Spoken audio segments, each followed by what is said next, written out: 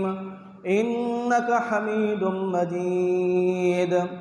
رب اشرح لي صدري ويسر لي أمري واحلل عقدة من لساني يفقه قولي اللهم رب زدني علما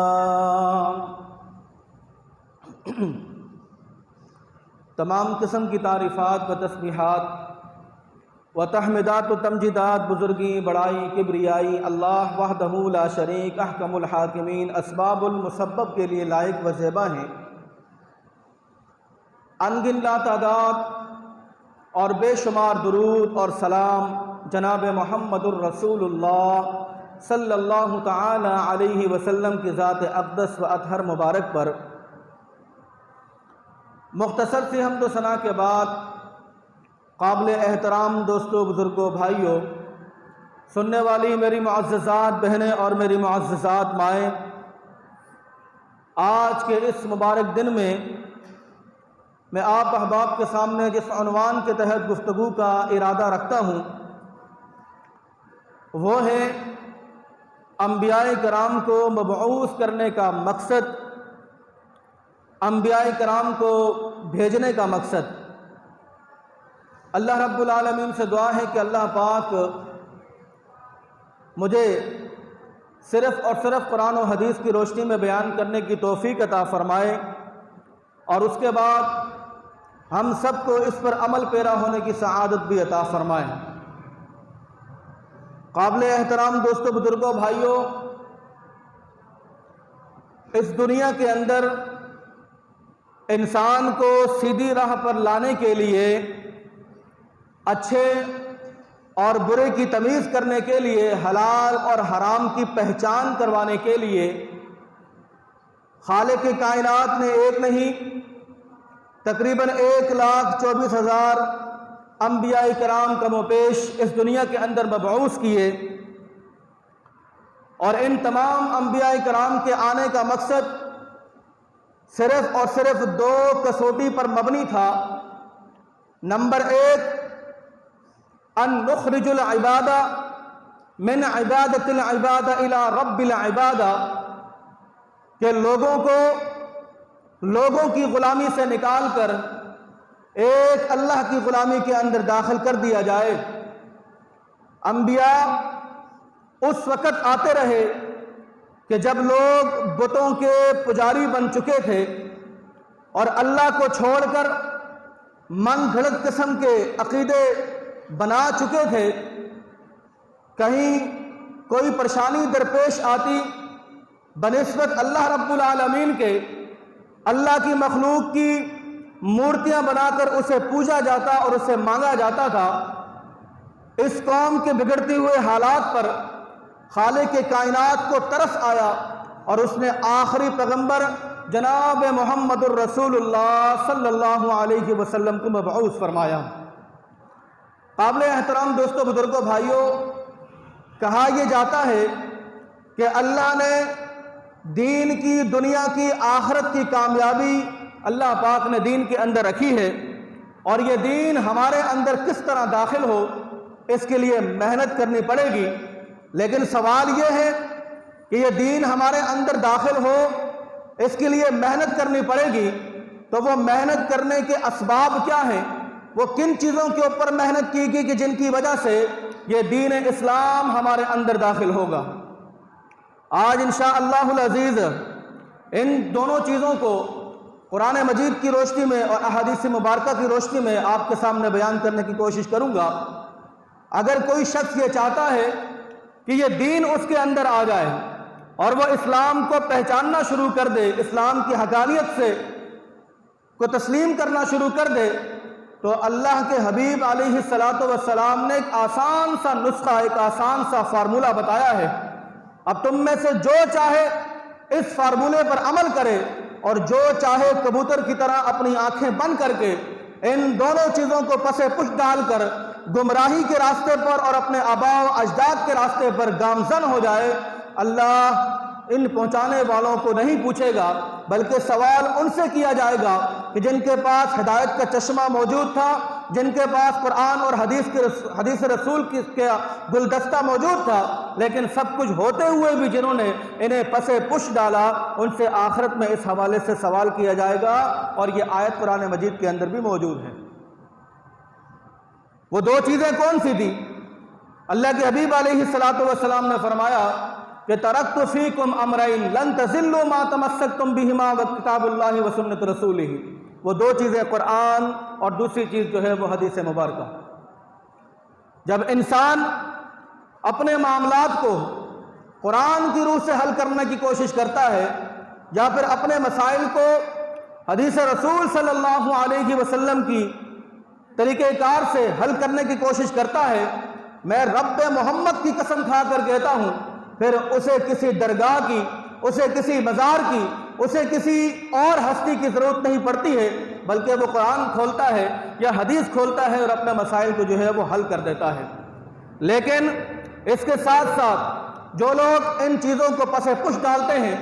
رب محمد کی قسم ہے دنیا کے اندر بھی رسوائی ہے، دنیا کے اندر بھی ضلالت ہے، کہیں مزاروں پہ ماتھا ٹیکا جا رہا ہے، کہیں قبروں پہ ماتھا ٹیکا جا رہا ہے، کہیں من گھڑت قصے کہانیوں پر مشتمل ایک کہانی بنا کر اسے پیش کر کے اپنی مرادوں کو پورا کیا جا رہا ہے، تو پھر یہ ضلالت نہیں تو اور کیا ہے؟ آج امت مسلمہ کو ایسی بہت ساری چیزوں کے اندر گھیر رکھا ہے کہ جن کی بنیاد، جن کی نسبت دور دور تک نہ کسی نبی سے، نہ کسی صحابی سے، نہ کسی تابعی سے، نہ کسی تبع تابعی سے جا کر جڑتی ہے۔ یہ پسپائی اور یہ ذلت اور یہ رسوائی کا ایک ہی سبب ہے، اور وہ سبب کیا ہے کہ ہم نے قرآن کو کھولنا چھوڑ دیا، ہم نے حدیث کا مطالعہ کرنا چھوڑ دیا، ہم نے اپنے مسئلے مسائلوں کو لوگوں کی رائوں سے، لوگوں کی باتوں سے حل کرنا شروع کر دیا۔ تو پھر قرآن کہتا ہے ضربت علیہم الذلۃ والمسکنہ، جب تم نے قرآن کو چھوڑا، فرمان مصطفیٰ کو چھوڑا، تو اللہ رب العالمین نے تمہارے رہنے پر، تمہارے سونے پر، تمہارے اوڑھنے اور بچھونے پر، تمہارے مسکنوں پر، تمہارے مکانوں پر اللہ پاک نے ذلت کے جو ہے وہ بادل بچھانا شروع کر دیے۔ میرے محترم بھائیوں، دوستوں، بزرگوں، حجۃ الوداع کے موقع پر ایک آیت میرے ذہن میں آتی ہے کہ جس پہ حضرت عمر فاروق رضی اللہ تعالی عنہ کا قول بھی تھا۔ وہ یہ کہتے ہیں کہ اگر یہ آیت ہمارے سامنے نازل ہوتی تو ہم کبھی سجدے سے اپنی پیشانی کو نہ اٹھاتے، بلکہ ہم شکرانے کے طور پر اپنی پیشانی کو سجدے کی حالت میں رکھتے کہ جو آیتیں اللہ کے نبی علیہ السلام پر نازل ہوئی اور تم اس وقت وہاں پر موجود تھے۔ اور وہ آیتیں کون سی ہیں؟ خالق کے کائنات نے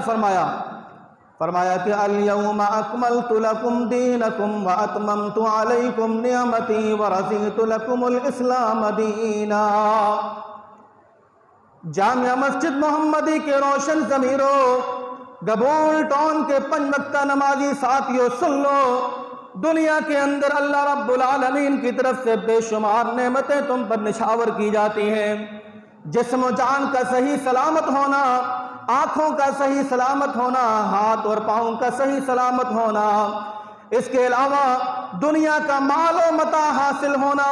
دنیا میں کوئی پریشانی کا نہ ہونا، کوئی بیماری کا نہ ہونا، یہ بھی بہت بڑی نعمت ہے۔ لیکن رب محمد کی قسم، دنیا کی ساری نعمتیں، دنیا کے سارے عیش و آرام، دنیا کی ساری سہولتیں ایک طرف رکھ دی جائے اور ہدایت کی نعمت کو دوسری طرف رکھ دیا جائے، اللہ کے حبیب علیہ السلام کا فرمان کہ ہدایت کی نعمت ان تمام نعمتوں کے اوپر وزن ہو جائے گا، وزنی پڑ جائے گی۔